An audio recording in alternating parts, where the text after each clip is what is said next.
The size of the food and agricultural market in Africa is going to be worth a whopping $1 trillion by 2030. So, what's all the fuss about oil? What's all the fuss about gas?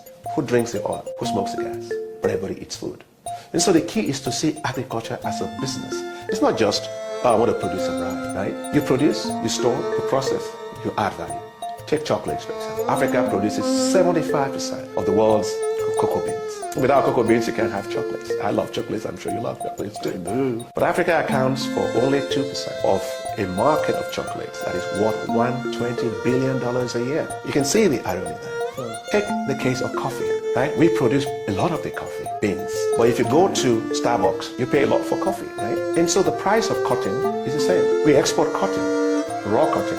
We import textile apparel, right?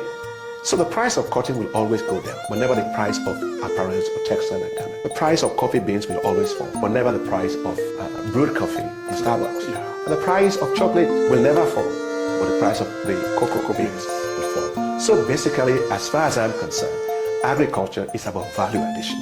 It's about industrialization. There is no brain surgery in making chocolate. Population is growing.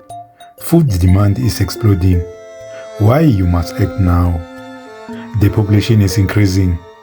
But here's the real question. Who is going to feed everyone? This is Inkarhi, it's time. And I'm Kondos, your host. And today, I want to show you why food is becoming one of the most powerful opportunities of our lifetime, especially here in our communities. The reality, population and demand. Population is not slowing down. More people, more mouth to feed, more demand, more pressure on food systems. Africa alone is expected to reach over 2 billion people in the coming decades. Now think about this. Food is not optional. It's not a luxury. It's a necessity. That means demand for food will keep increasing. Can we survive in a world without factory farming? By 2050, the planet will host nearly 10 billion people.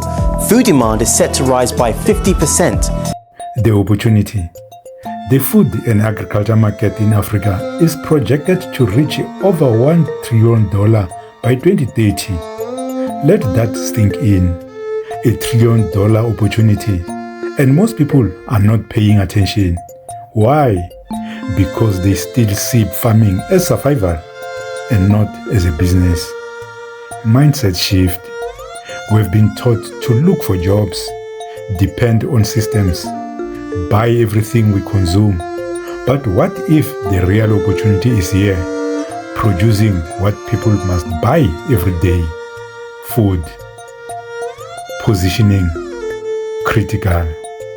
This is why you must position yourself right now, not just as a farmer, but as part of a food system. Start small.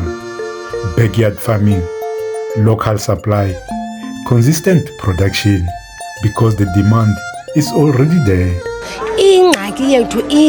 I do a lot of things, farming, and I also sewing clothing like school uniform. I also display my products in Ports and Johns. I display at Mthatha Airport. I produce quality and quantity. We are still lagging behind when it comes to venturing into commercial space, and we need help. Government says the fight against poverty and unemployment in the countryside can be addressed if communities prioritize agriculture. We want them at the end of the day to become commercial farmers and join the value chain. That's why we are here.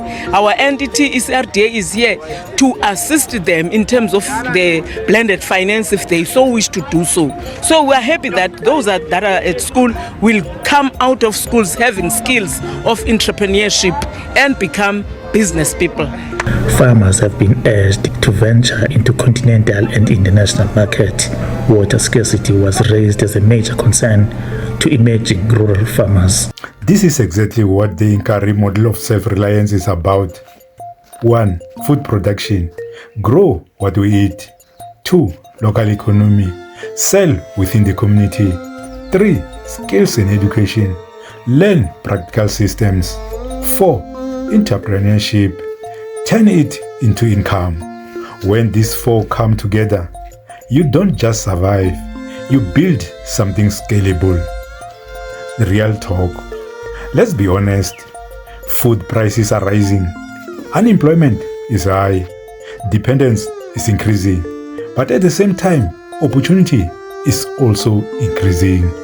The question is, will you consume or will you produce? Start where you are. You don't need land. You don't need money. You need a decision. From dependence to self-reliance. If you are ready, comment, I'm positioning myself, and follow the journey. This is Inkarhi, it's time, and I'm Kondus, signing off. Like, share, comment, and subscribe to Inkarhi, it's time. Thank you for watching and take care. I will see you in the next video.